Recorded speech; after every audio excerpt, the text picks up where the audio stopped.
Alright, Europeans, listen up. There are a lot of things I like about your continent, public transportation and cheap alcohol chief among them, but you know what sucks? You don't have college sports. Now I get it, you got club system and relegation, that's all great. Here's the thing, college sports are way better than professional sports, because you never know what's going to happen. They're unpredictable, and that's why they're so fun to watch. And likewise, the same holds true for video games. Don't get me wrong, this is fine.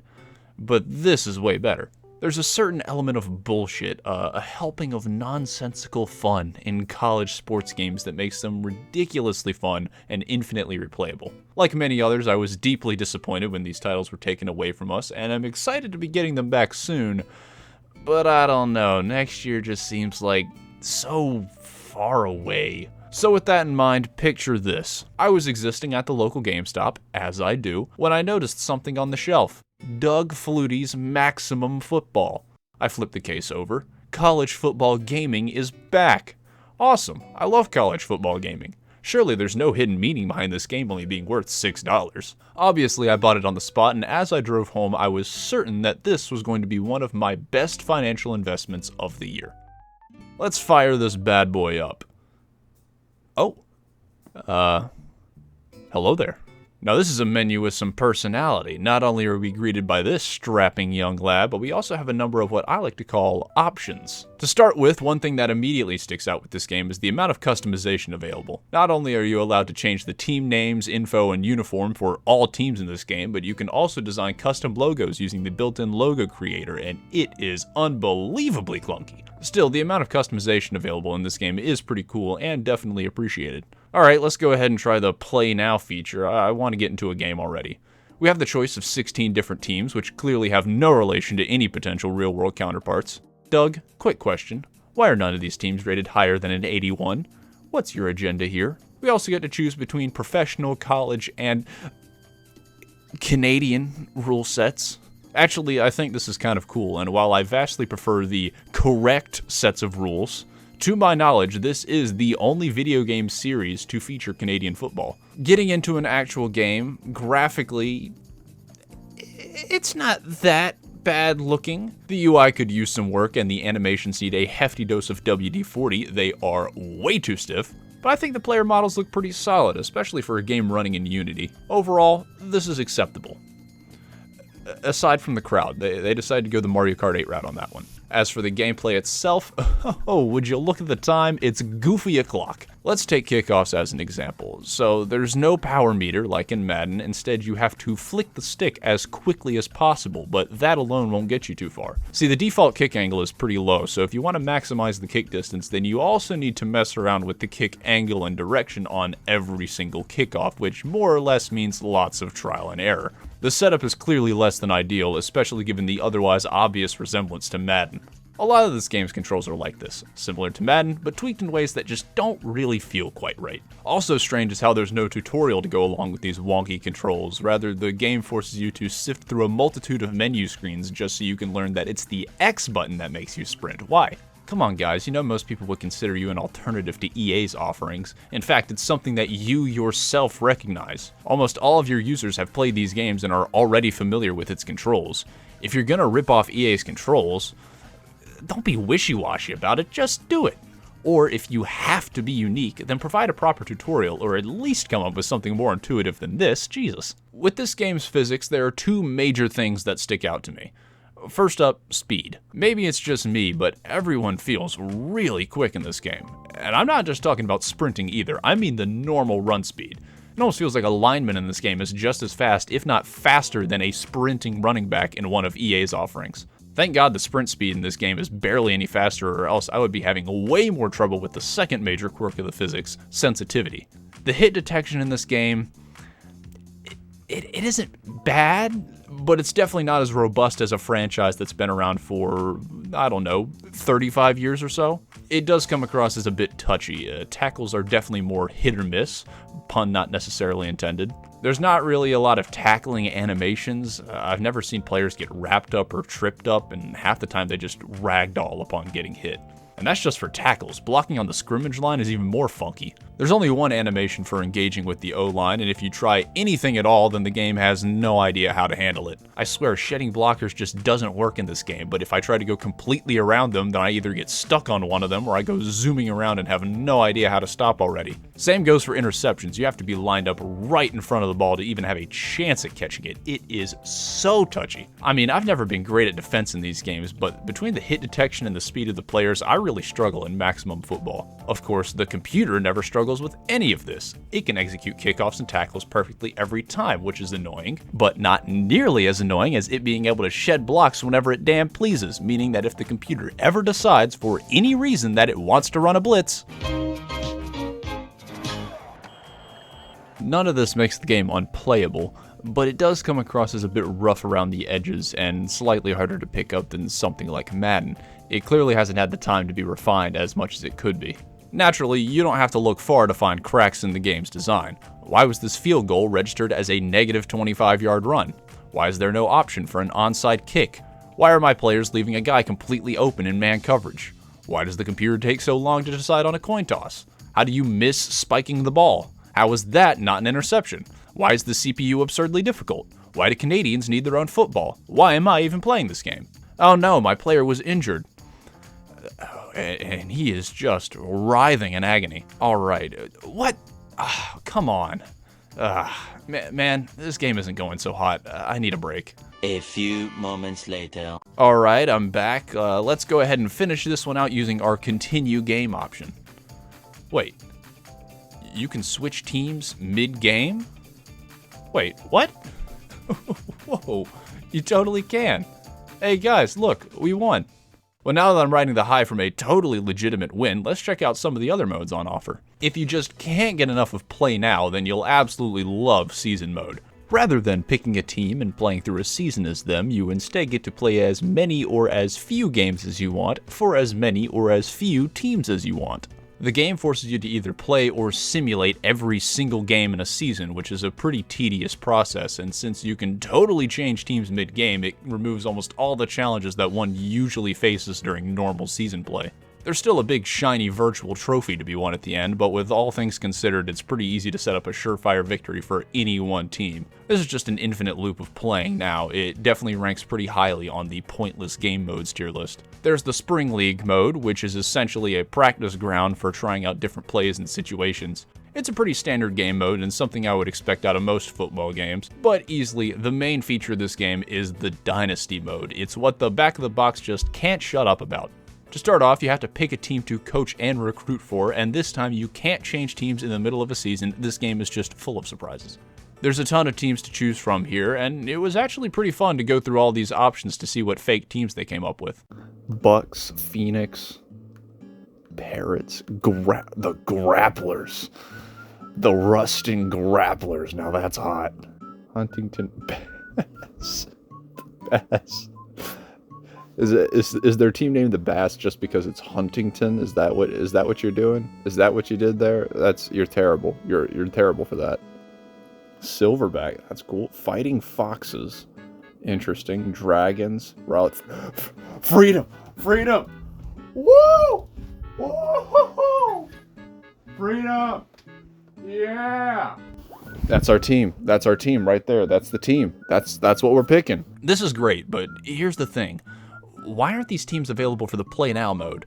If you're advertising your game as a college football gaming experience, then wouldn't it make sense to have these teams available in regular quick play matches, or to at least have the option? I don't know, it just seems to me that there was a whole lot of effort put into these fictional teams, logos, and uniforms just for them to be limited to this one game mode. After setting up our team, we are greeted with this menu. Now, for those who have played Dynasty mode in the past, you may know what to do, but personally, I would find a tutorial to be very helpful right about now. Unfortunately, tutorials are this game's mortal enemy, so we're stuck figuring everything out for ourselves. Let's give this recruit a phone call, and what the hell, I'm a do-it-myself kind of guy. Let's see how he feels about the media spotlight. I mean, everyone wants to be on TV, right? Looks like our options are influence, interest, soft sell, and hard sell. Well, I'm not really sure what these do, but you know me, I like it hard. Oh. Apparently he has different tastes. This process of managing recruits and scholarships is complex and can be a bit overwhelming to someone who has little experience with this sort of game mode. You know, someone like me. Now look, this is a game by an indie team. I'm not expecting the world from their Dynasty mode, but if this doesn't warrant a tutorial, then I don't know what will. At least let me know what each option does so I'm not completely in the dark. It just feels unfair to have to fumble around and go through more trial and error to even begin to figure out how the mode works. On the complete other end of the spectrum, playing each season's games is a process I'm already well acquainted with, and I don't mean that in a good way. Remember when I said that you can't change teams in this mode? Well, that's only the case for recruiting, because once you get into the actual schedule, this is just season play again. It hasn't been changed at all. You still have to play through or simulate every single game in a season, except now there's hundreds of them. It's even more tedious than season play. And of course, there's still that classic feature from season mode where you can just play as any team you want. That means even if you completely fuck up your recruiting, your depth charts, your team's reputation, it's okay. You can just sabotage every other team that dares get in your way and you'll win. Every single time. What's the point of picking a team then? I swear, this game's design is so nonsensical that it makes me question the developer's ability to program in the first place. Because all in all, everything that makes this mode unique is rendered completely irrelevant considering that this is otherwise the same as this, which is just a repetitive version of this. So what's the point of any of it? What this game is a glitchy, poorly designed mess of a product that's way out of its depth. This is a dev team that either doesn't know enough about game design or doesn't know enough about programming, possibly both. The AI is simplistic, the UI looks rough, bugs are everywhere, and the game is severely unpolished. It wants to compete with EA's titles, but clearly doesn't really know how or where to even begin. It's a game that ultimately can't help but live in the shadow of that which it hopes to replace. Whew. Now, by this point in the video, you probably think you're seeing the bigger picture. I've done little more than mock and disparage this game's design choices. You might even think I hate this game, and, well, critically, yeah, it sucks. There's not really any way around that. If all you want is a critical review of this game, you can stop the video here. Oh, you're still here? Awesome. I'm glad to hear that, because I certainly don't hate this game. I actually kind of love it, more so because of its faults rather than in spite of them. Yeah, it's bad, but it's the fun kind of bad. This is the kind of game where you come in with absolutely no expectations and just bask in its glory. Every bug, every glitch, every goofy design oversight is another surprise waiting to be found. To me, this is a game that's on the same level as something like Ride to Hell Retribution or Big Rigs. It's the sort of game that really needs to be experienced by everyone. But aside from that, more than most other games in my collection, this one truly fascinates me. See, I like to think that every game has a purpose, no matter how grandiose or menial. A game to play at a party, a game to bring toys to life, a game to help people exercise, a game to help you learn to fly, a game that fulfills childhood dreams, a game to frighten you, a game to satisfy you, a game to help remind you of a simpler time. Finding a game's purpose is usually pretty easy, but here, I was stumped for a while. Doug Flutie's Maximum Football. What is your purpose? Why are you here? My initial thought was shovelware, a term commonly associated with the Wii and DS. While most game classifications like AAA, AA, and Indie only indicate the size of the studio and budget and not the quality of the game itself, the term shovelware indicates both. Low-quality games made on the cheap to turn a quick buck. While almost all games are made with the intention of earning a profit, this is shovelware's only purpose, and rarely is it disguised as anything else. These games are low effort, low quality, and most importantly, soulless. But it doesn't really feel quite right to call this game shovelware, because say what you will about it, but this game definitely isn't soulless, and I wouldn't call it low effort either. For such a small developer, this is an ambitious project that tries to punch well above its weight class. I don't think it succeeded, but hey, E for effort. Eventually, I found an interview with the dev team from 2020, and I think it gave me the answer I was looking for. To my surprise, the developers didn't talk about the bugs or the questionable design decisions or even negative review scores to their last game.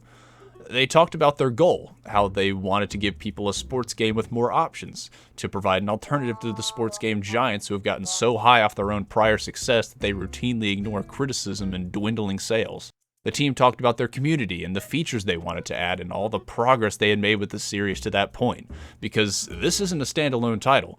There's this one, and this one, and this one, and all the while this tiny team worked constantly to add to and improve this massive project of theirs.